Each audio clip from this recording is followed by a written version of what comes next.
Hello, and welcome to the Seattle City Club Engage Civic Connections Luncheon. It's so strange because this is actually my first time wearing a tie in a very long time. I can guarantee you my pajama pants do not match my shirt. My name is Joaquin Wee, and I've been a City Club board member for just about 2 years now. And together with fellow board member Karen Hulsbeck, we serve as the program committee co-chairs. A lot of folks who work with me know that I'm a big fan of mission statements, and I love reading them aloud and reminding myself and the people I may be gathered with about what has brought us here today. And I have to start, of course, with the mission statement of Seattle City Club: to inform, connect, and engage the public to strengthen the civic health of our region. It's our vision that, along with natural wonder, innovative businesses, and vibrant culture, the Puget Sound region is defined by informed people engaged with their leaders in effective democracy. And I'm proud to say that despite the many obstacles a global pandemic has beset upon all of us in this organization, we have continued to fulfill this vision and this mission. And with your help today, we will continue to evolve and innovate as we inform, connect, and engage. So we're going to try this. I'd like to see a show of hands out in the audience. And here's how you can do it. Click the icon labeled participants down below, kind of where, like right there where my tie cuts off.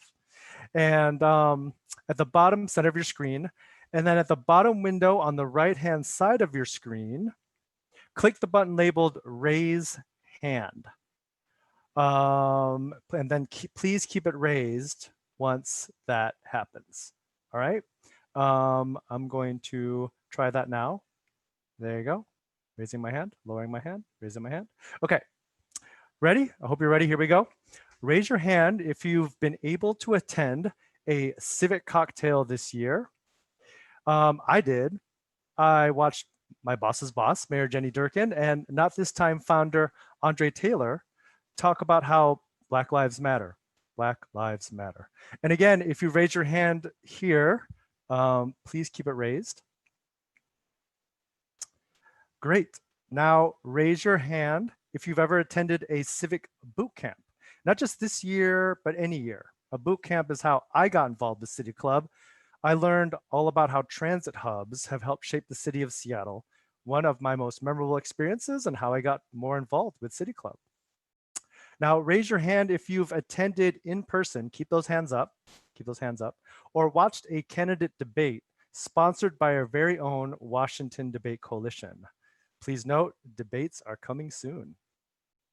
Lastly, raise your hand if you're thinking about a topic or issue that's maybe shifted the way you think, or maybe you experienced something at City Club and you changed your mind about something. That's why City Club is so committed to the work of informing, connecting, and engaging, and yes, maybe even changing hearts and minds. Thanks again for thanks again for taking some time out of your busy lunches to be here with us today.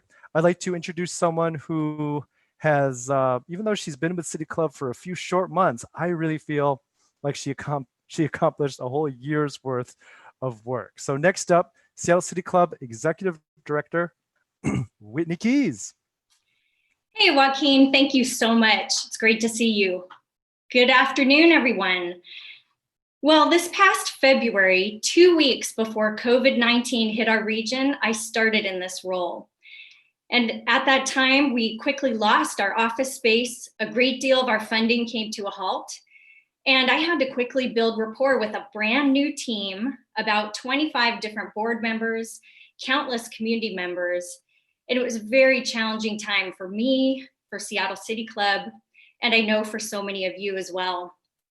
For inspiration, what I ended up doing was reflecting back upon what it must have been like for our founders. 8 women were instrumental in creating Seattle City Club. And this was back in the 1980s when being a leader was not easy. In fact, at that time, women could not just join community organizations. Our founders, however, did not let this stop them. And instead, they came together and created the change that they wanted to see. And this was an inclusive, nonprofit forum to foster ideas and debate. And as a result, Seattle CityClub was founded, and we are still going strong, and our mission is still supported today.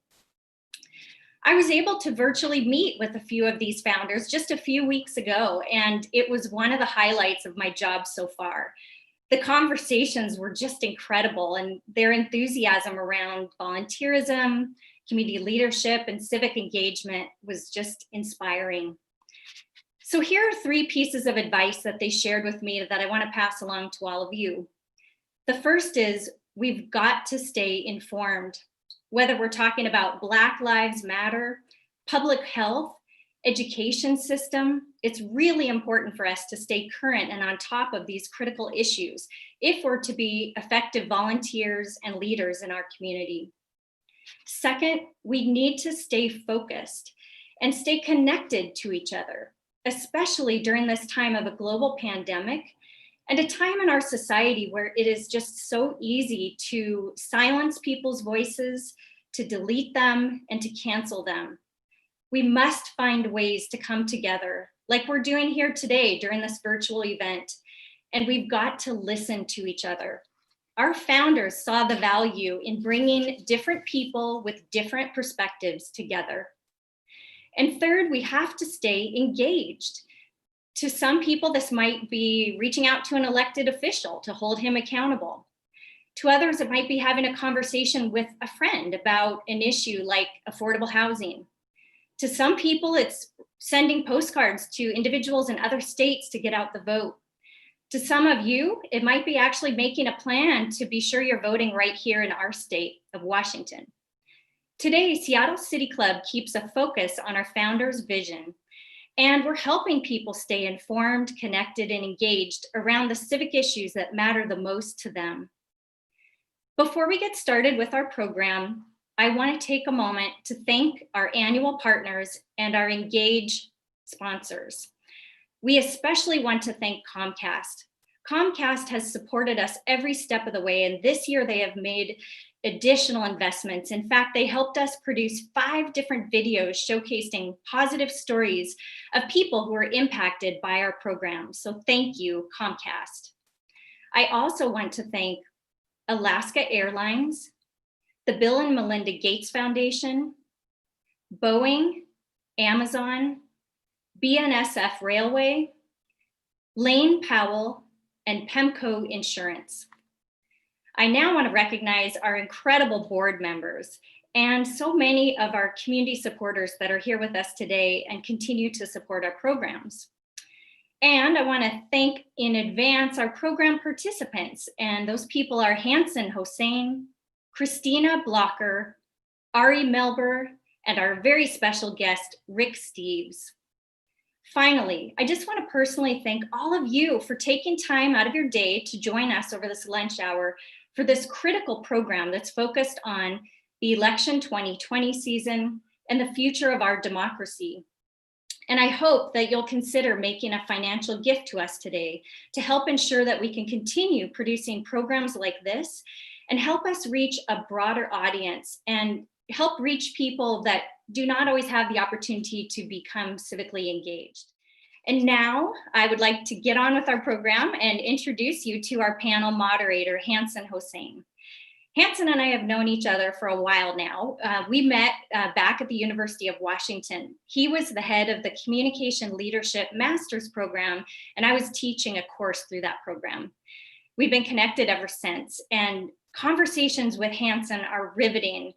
You, at lightning speed, might jump from topics including human connection, technology innovation, social integrity, and global responsibility.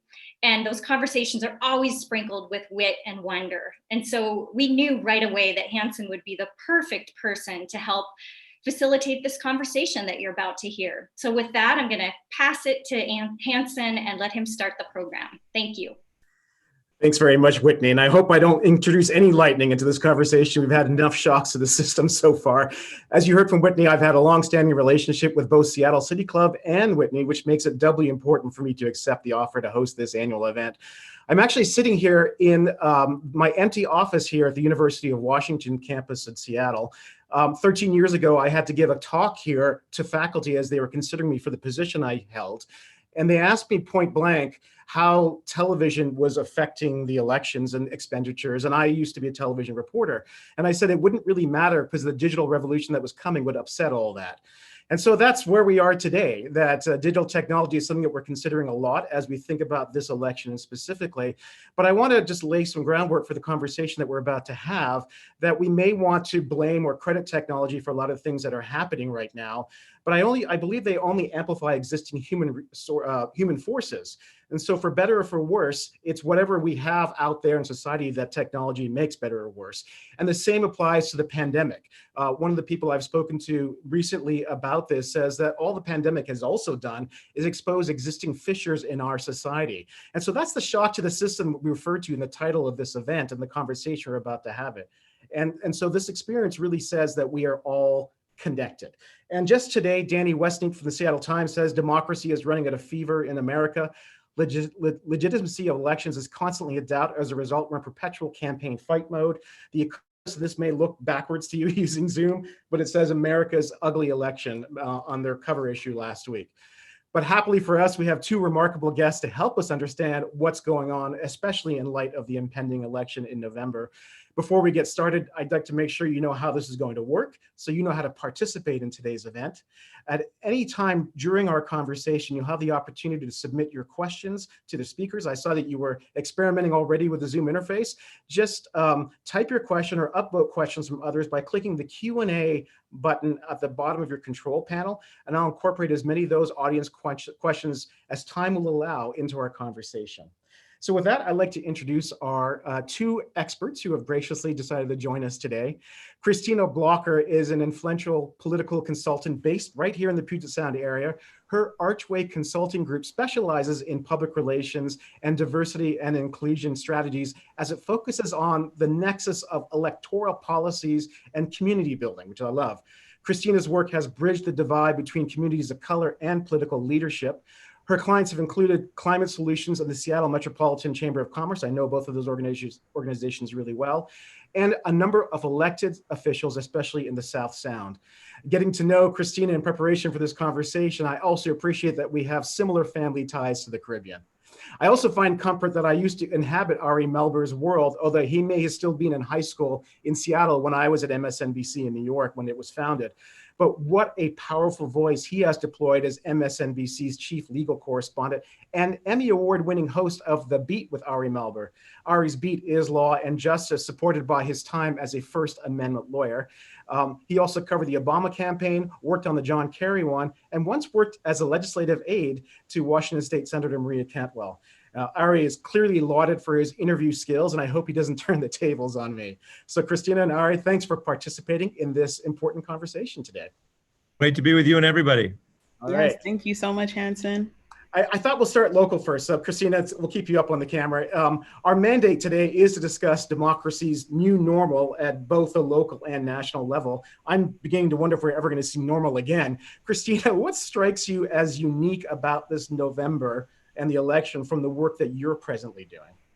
Yeah, so this year has just been a really interesting year, right? None of us could have ever expected the pandemic, but the pandemic has rapidly evolved the way that folks are running for office, how campaigns are being run. I mean, just thinking about our landscape right now, we are in one of the largest and greatest civil rights movements in at least my lifetime. And more folks are really speaking about overt and systemic racism, which has been refreshing, especially as a woman that, a woman of color. I'm a Black woman and I experience it often. And so to see so many folks, especially this year, I think reacting to not only what's going on nationally, but the things that they're seeing going on locally has been really inspiring to see that level of activism. I also think on the local level, folks are candidates at the very least, are having to find new ways to connect with voters, right? So they have to find somewhat personal ways outside of meeting folks face to face. I've seen more folks utilize virtual phone banks, texting folks, and really making sure that they're utilizing technology like Zoom to, hold fundraisers and connect with folks. So I think that's been really beautiful. Folks have really, been trying their best to engage in different ways. Great, thanks for that. Ari, you just heard Christina reflect upon all the changes that are happening this year, as well as that we're in a moment, as well as there's a movement. I'm curious, with your bird's eye view of what's happening in Washington, D.C. and the White House, what do you think is the new normal? Also based on your work in previous campaigns. One thing you hear a lot in life and politics is people want to go back to something. 2020 has a lot of people going, oh, remember 2019? When you were in it, there were a lot of ways that people had concerns, politically, civic life, et cetera, but in many obvious ways, it seems better than 2020. And yet, just as you can't go back in real life and you can't go back in politics, I think that understandable mood is also basically a kind of habit of mind or mental error.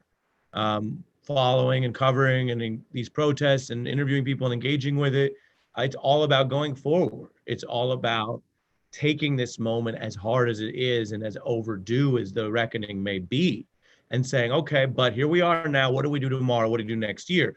And just to give folks one example on the news side, today we're here, we're doing it more remotely, but just like we used to run into the newsroom with, oh my God, did you see this? We're talking. And today we had, a health official inside the Trump administration, to say nothing of their credibility problems, but even they are saying now, well, vaccine timeline much later into next summer, which means maybe not really saturated or widely safely implemented at a level of herd immunity until later in that year.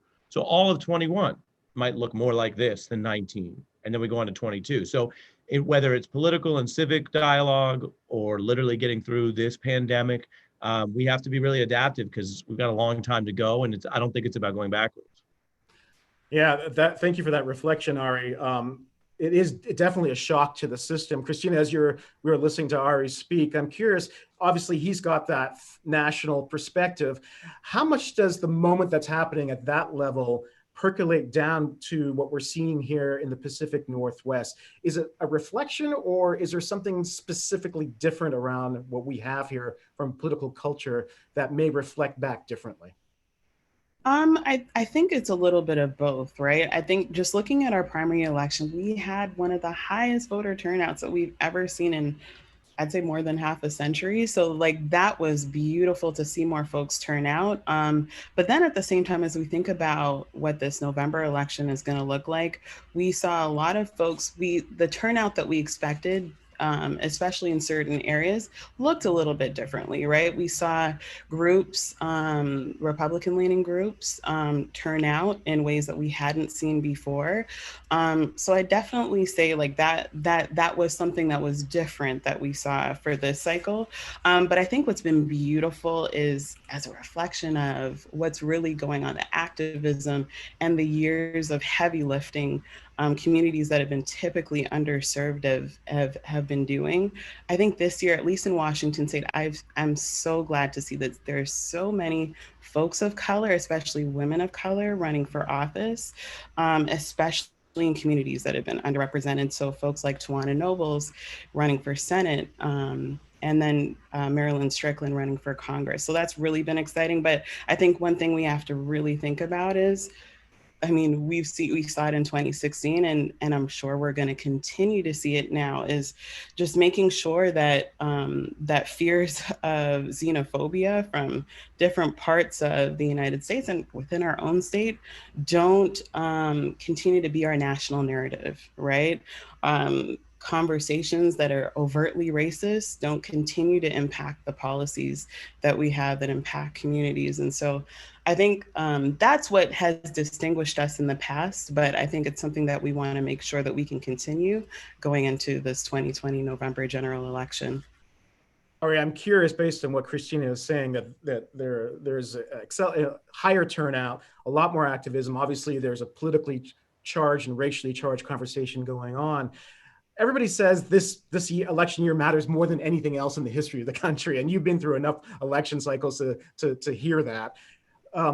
What is the case here? Do you think we're going to see a higher turnout? We're seeing that transition in terms of more millennials being able to vote than boomers, and the question is whether young people will actually show up at the ballot box this time. What may be reflective of what we're hearing right now? I think it's harder than ever to know because we are in a pandemic election and we have a few primaries and examples where we've tested out a little bit of what that looks like. And we have the ongoing discussion of voting by mail, absentee, other ways people can try to vote at a distance if that's their best choice for them. And then the administration's rather ham-handed or sloppy sort of crackdown on that in several ways. So I think it's harder than ever to know. I mean, if 2016 didn't remind everyone the limits of polling, which is not to say that it's useless, it's just to say that it's an approximation. So if things are pretty close and come down to the wire, the poll doesn't tell you much, right? If you poll and find a 20-point gap between, a longstanding incumbent and a random candidate no one's heard of, that probably does tell you more. I just think we have no idea what a federal election in this pandemic is going to look like with everything stacked up against it. I do think, since you asked about my past experiences, being both someone on the outside as a now independent reporter and previously having worked inside it, I don't know about y'all, but to me, it doesn't feel as intense right now for a September race as normal. Obviously, I think part of that is we just have less of it going on in person physically. So we have less imagery of that. So you don't see and feel like it's constantly going on because it's different. So I think that is also kind of interesting to track, because that may or may not affect how aware people are of, it's really coming and here's the deadline and you got to get involved. The internet, as we all understand, can be a vector and a force in multiple dimensions. So will it remind people what's going on because you see a million posts about it and you click and it's easier than ever to register? Or are you distracted away from it, or you feel like, I'll get to it later, and especially with young people, will they not? So I think there's just a lot in the air. As for the stakes of it, I think it's a nonpartisan observation that you have an incumbent president who's openly talking about and advocating the denial of democracy. That's a serious thing. It's not the first time it's happened. America's a very young democracy if you measure it by everyone having a clear right to vote, given the history of racism and Jim Crow and everything else. But you still have a president literally saying, well, I want it to be easier to vote in places that support me and harder in places that don't. I want to do political discrimination. I want to kneecap the post office. And by the way, maybe vote twice. Oh, I didn't really mean it. I was joking. I'm testing the system. No, you're talking about voter fraud. So all of that are real things that we document with the president, which is not to say that it's my job to tell people how to vote or that there aren't other things that his supporters find redeeming about him. But that to me is a different level of stakes right now. I think I want to follow up with that, Ari, because you did reference the pandemic and obviously what's going on at the White House, referenced the election. I'm curious, how much does the pandemic either offer obstacle or opportunity based on what either party wants to see happen with this election in terms of voter turnout, in terms of having to resort to using mail-in ballots? How is the virus specifically disrupting either positively or negatively? I would take that question in two directions. One is the actual sort of political public reaction, and the other is the mechanisms of voting. On the first, it's no secret that even cataclysmic events can redound to the benefit of the incumbent, which is counterintuitive, right? Because you'd think if 9/11 is bad and we should have known or tried to stop it or had better intel or taken the threat more seriously, make the list, and then it happens, then the person who's president on 9/11 seems to politically benefit from it. And you could argue that had that happened to have been a Democrat, they might have benefited from it. And political scientists have found what they call the rally around the flag effect, and various times where, regardless, Bay of Pigs, even something that seems like a blunder or that even might not have been handled well can still benefit the incumbent. So I don't take it as a given that just because there are documented failures in the administration's COVID response, that everyone is going to agree in America that A, it's really the president's fault, or B, they're going to vote against him on that. So I think, and we cover this in our broadcast, but I think it actually is pretty complex. And also, last point on number one, even if you do better, it's still a terrible situation. So a lot of people think Governor Cuomo, for example, has been more pro-science, more thoughtful. I don't think he's been perfect by any means, and we've covered that too, but definitely more like more close to CDC than the president. But New York has still felt a tremendous amount of pain and tremendous loss of life. And if it were a country, it'd be one of the highest death rates in the world. So again, sometimes when we're all super into politics, we're like, oh, we're grading it very narrowly. But broadly, I think particularly when it comes to voters who, for whatever reason, may still be undecided, which is wild to imagine, or just don't feel that strongly, they may be like, well, if Cuomo did better and Trump did worse, but people died everywhere, I'm not sure that's going to move my vote. As for number two, to try to wrap it up, long answer, I think on the mechanisms of voting, we still have a democracy crisis in this country. It predates Donald Trump. And until we really fix that at the root, we will always be more susceptible to the exact problems we're having this cycle, which is a complete lack of uniformity, of reliability, general questions about whether your vote's really going to get mailed in time, and then who has the final call on that, and all the shenanigans at the Electoral College, to say nothing of voter suppression and racism. So we need to still, as a nation, Trump or not, deal with that fairly. And I say that again, nonpartisan. We should have a democracy where it is easy, clear, and fair for everyone to vote. And anyone who can't get along with that because they're worried that's going to make them lose shouldn't be in politics in the first place.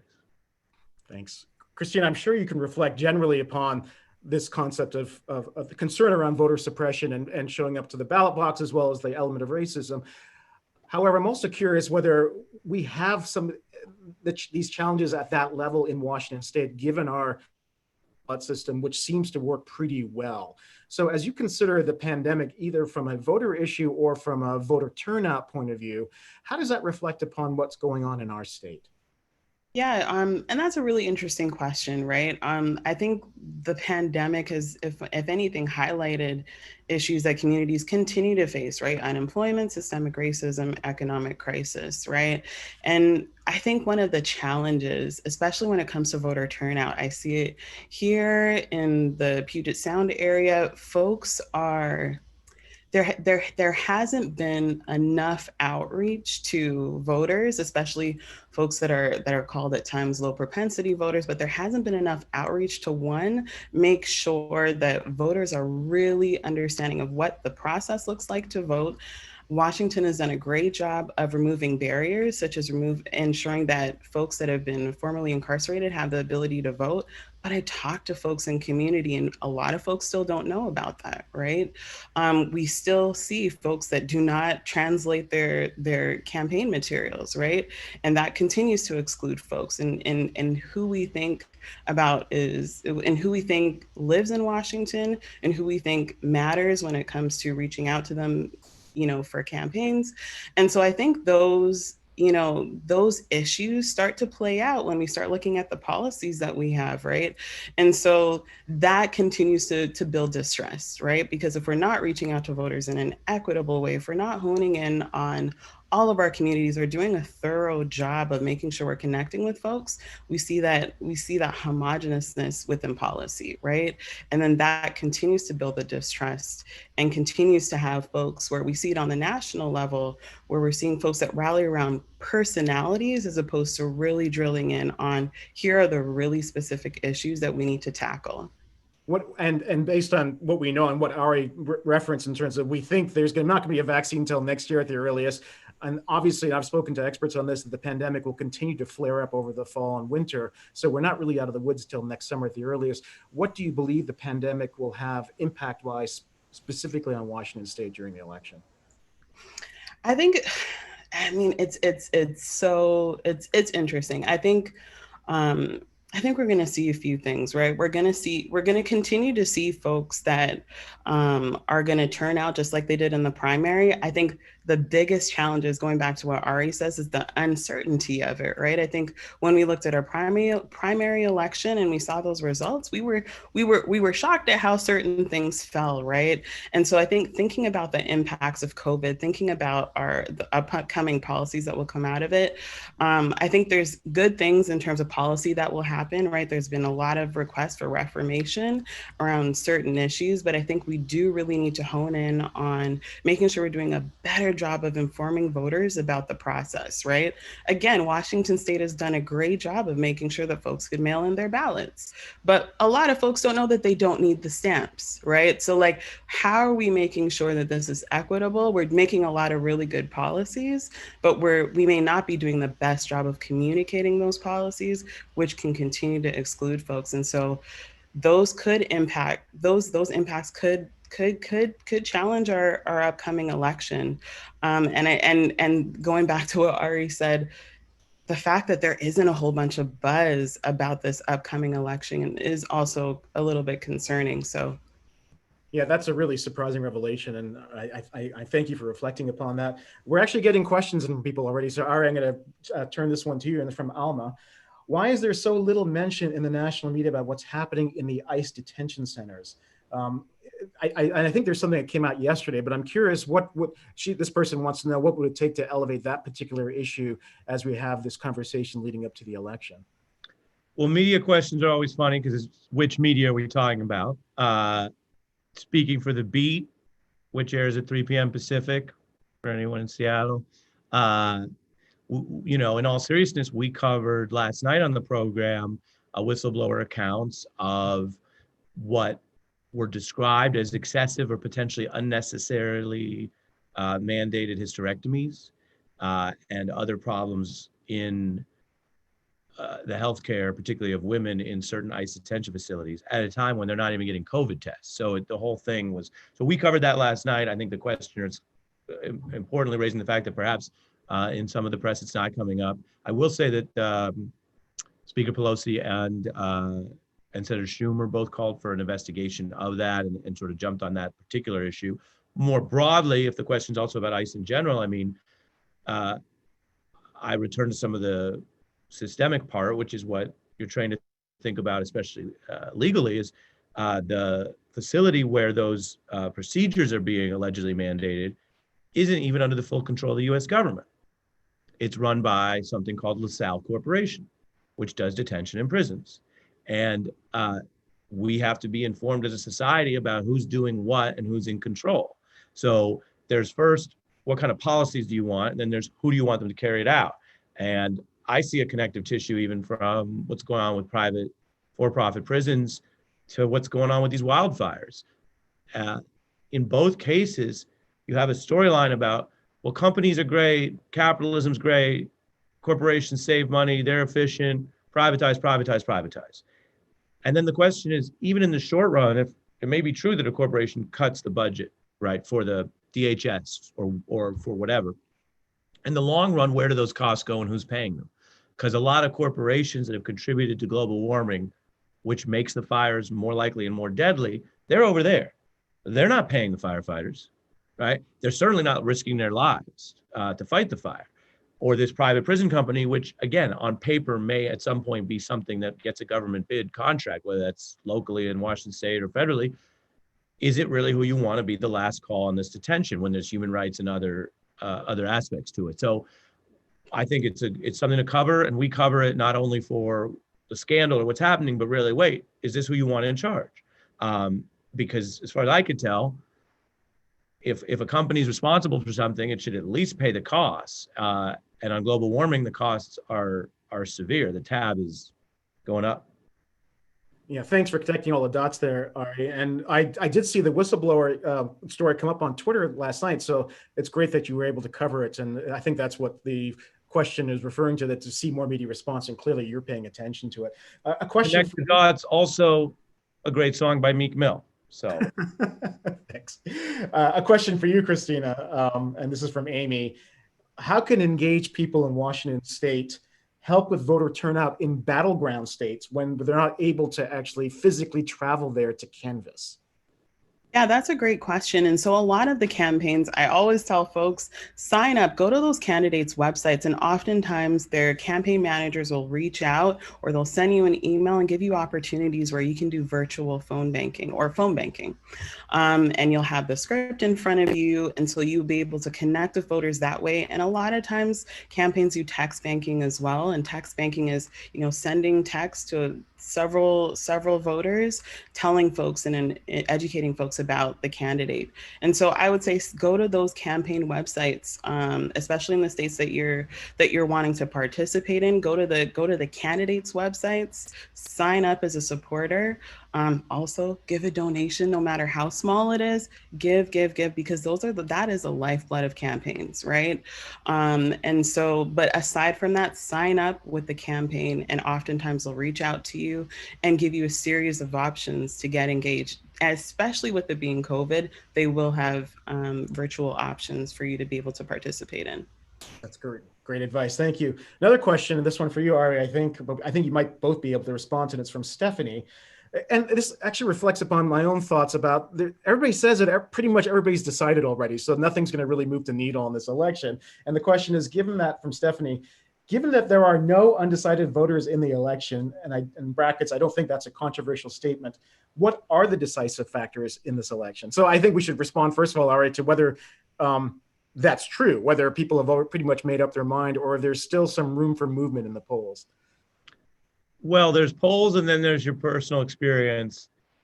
No matter where you live in Seattle and outlying areas are perhaps a little different than other parts of the country where you may find higher Republican support. But with regard to whether your mind's made up, yeah, I mean, if you don't know anyone who's undecided, and the polls show people are highly polarized, then yeah, I think there's far fewer votes up for grabs.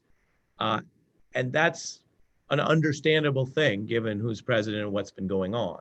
Indeed, if anything, we study this stuff. My observation, I could be wrong, but my observation would be, I think people are even more decided than the polls suggest. For example, if you believe the polls, Trump allegedly lost some support over the summer around the protests and other problems, and allegedly maybe tightened a little more. I don't actually think those voters who were for Trump up until mid-2020, I don't think they really left him. My theory of the case would be some of what was happening was so distasteful in his response, so hard to square for people, that they spent a few months saying they weren't for Trump anymore, meaning maybe they would tell a pollster that, maybe they'd tell their friends, I don't know. Let's see in November, because I think that being uncomfortable with a candidate's response to a crisis or embrace of, for example, in Wisconsin, embrace of an alleged murderer. I mean, someone kills two people, they're still legally presumed innocent, but they're indicted for homicide. And the president comes out in that week and starts making an affirmative defense for Mr. Rittenhouse in Wisconsin. I mean, that's bananas. That's never happened in the modern era. And I think there's some Trump voters who went, I'm not sure if I'm for him. We'll see. So I think people are very decided. So to the question of what makes it matter in the race, I think obviously turnout as always will be extra significant. I think whether people who aren't super into either candidate turn out and decide to just go with one of the candidates matters, because in a close race, the Green, Libertarian, other stuff, and some of that hurt Hillary Clinton in some places.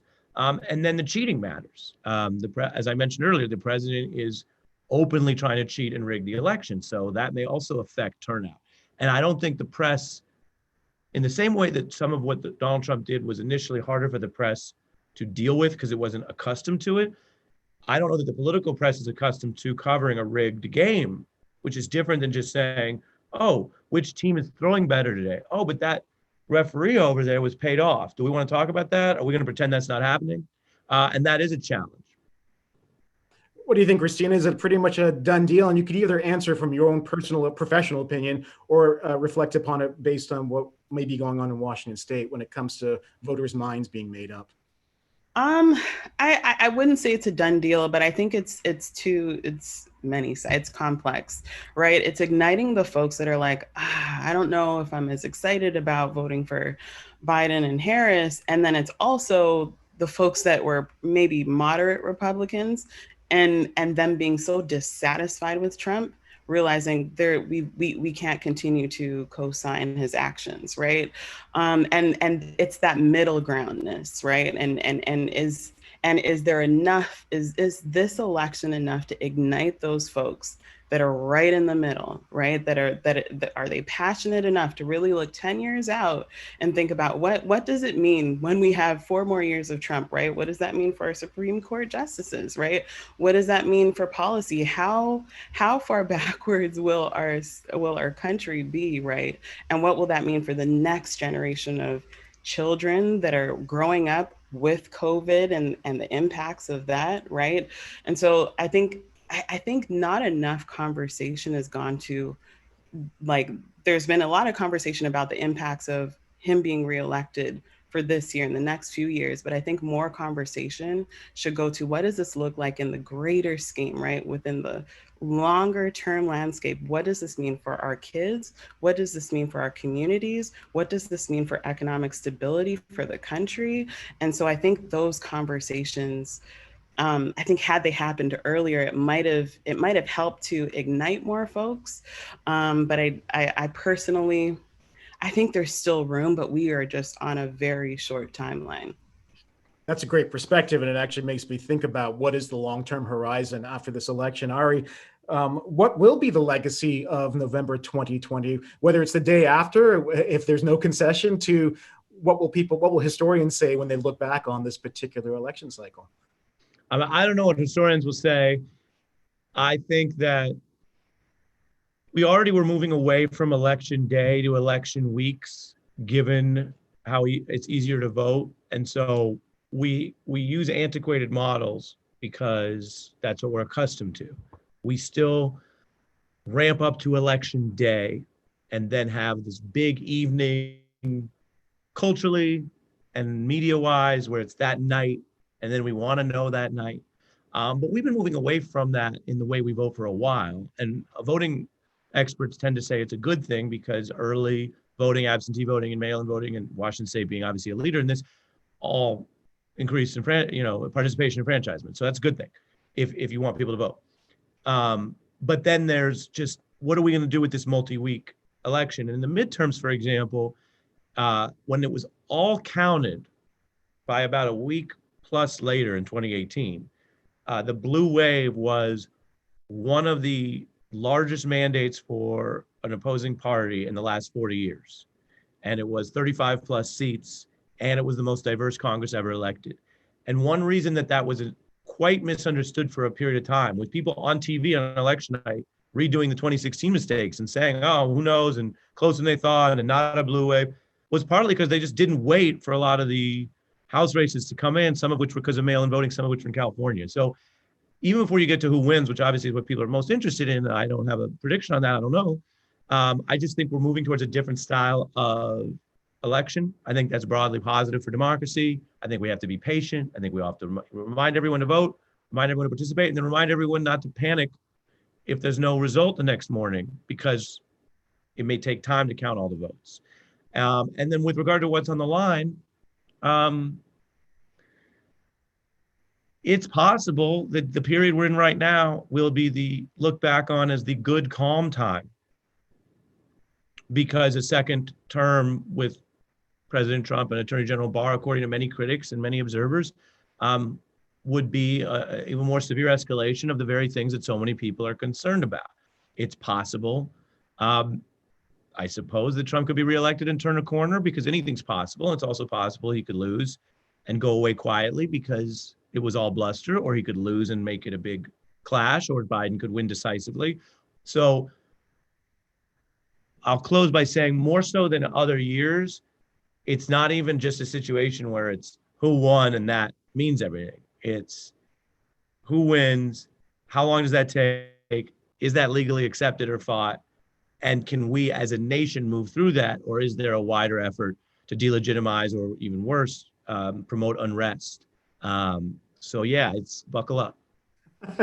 Well, Ari and Christina, we're clearly living in a moment, and as Christina referenced, we're living within movements as well. Thank you very much, both of you, for your incredible perspective for this incredible event. And yeah, buckle up. That's what happens when you live in the middle of historic times, right? So that's what's going on. And thank you very much for your insights, both of you. This has been a great conversation. And I'm going to pass it back to Whitney, the head of Seattle CityClub. Christina, honored to be on with you. Hanson, thank you, sir. Thank you. Thank you. Nice to meet you, Ari. You're amazing. Thank you. Great to be on with you. Appreciate you.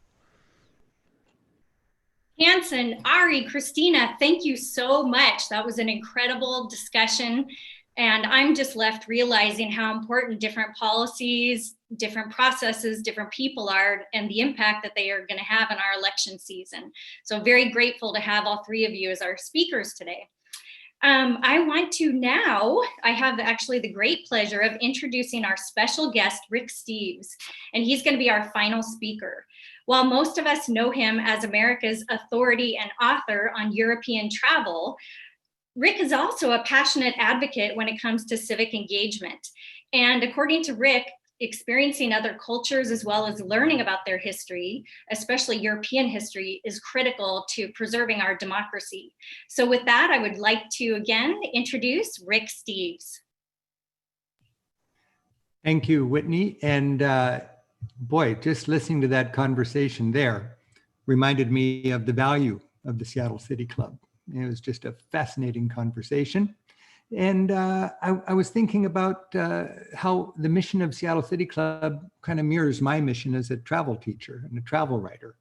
Boy, I am all about broadening your perspective through travel and then coming home and being a better citizen from that. And of course, I would say the best souvenir you can bring home is a broader perspective and an ability to talk with other people and to recognize there's the world is not one way or the other, and we need to respect each other and listen. There's a huge value in getting out. My mission as a travel writer is to inspire people to reach out. I guess you could say our mission is to inspire and equip Americans to venture beyond Orlando. Well, that's from a tourism point of view, but if you're doing that from a political discourse point of view, we've got that right here with the Seattle City Club. I think of the values that I've had just in my travels to be in Turkey and to go into a stadium and find 200 high school kids having a pep rally, and they're all thrusting their fist up into the sky and saying, "We are a secular nation. We are a secular nation." I asked my tour guide, "What's going on here? Don't they like God?" And she says, "Oh no, we love God, but considering the rising tide of Islamic fundamentalism just across the border, we're having a pep rally for the separation of mosque and state."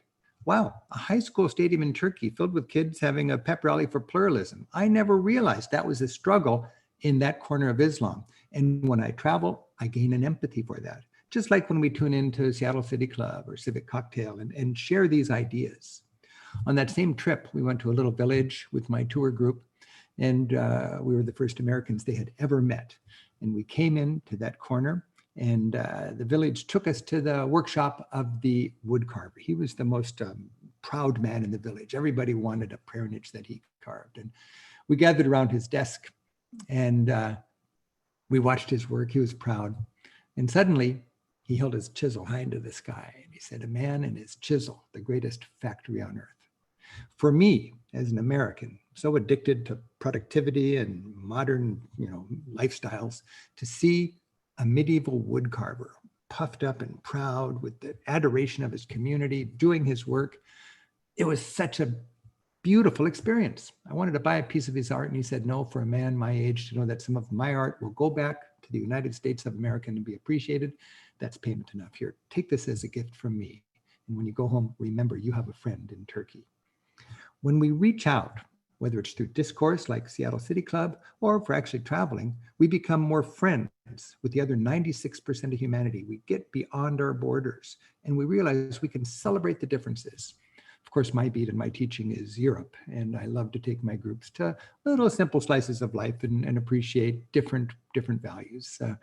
A good example is in France with cheese. They're just evangelical about their cheese. For me, cheese was no big deal. When I grew up, it was orange in the shape of the bread. Here you go, cheese sandwich.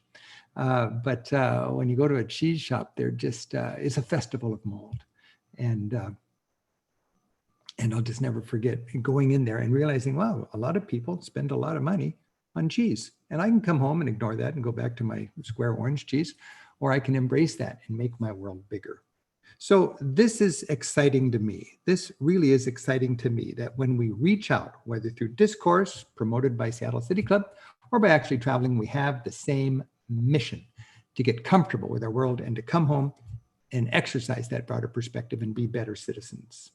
You know, during COVID, it's been a difficult time, especially for travelers. How do you get out? I mean, I'm so wired to travel. I was walking home the other day and saw a snail on my neighbor's fence, and all I could think was escargot.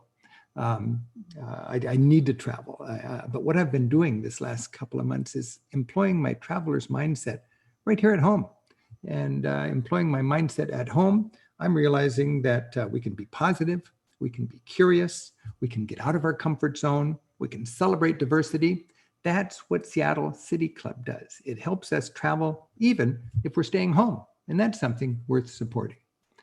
If we think of the challenges that have confronted our society in the last, in this crazy year, 2020, I mean, think of it. We've got COVID, we've got Black Lives Matter, we've got climate change, we've got all this smoke here, we've got, you know, storms in the Gulf of Mexico. We're confronted by unprecedented challenges. And if we come out of this COVID crisis with any important lesson, it's to realize that the existential challenges of our future are not going to be combated in conventional ways. We don't need walls and we don't need a fancy military. We need to embrace science, we need to communicate, we need to connect, and we need to build bridges. It's bridges, not walls, that will make us stronger. And that's one reason I believe supporting Seattle City Club is flat out good citizenship. It toughens the fabric of our community. We've got a time right now all over democracies in this world where there are wannabe dictators employing the same playbook that was employed in Europe in the 1930s to derail democracies. Anytime your political leaders give you simple solutions, when they make scapegoats, they discredit journalism, and they fog up what is a fact and what's not a fact, they are working cleverly and effectively to derail democracies. I made a TV show about this. Fascism, lessons from fascism in 20th century Europe. How can we learn from that? It's a big hit in public television all over the country, and it is applying right now. Seattle City Club is committed to defending our democracy by not having simple solutions, by not scapegoating, by helping us engage with each other. You know, there's so much fear in our society these days, and it's clear to me that fear is for people who don't get out very much. The flip side of fear is understanding. We gain understanding when we get out, and Seattle City Club helps us get out just like a plane ticket does. That's why I'm here reminding you that now more than ever, we need to get out. We need a smart electorate.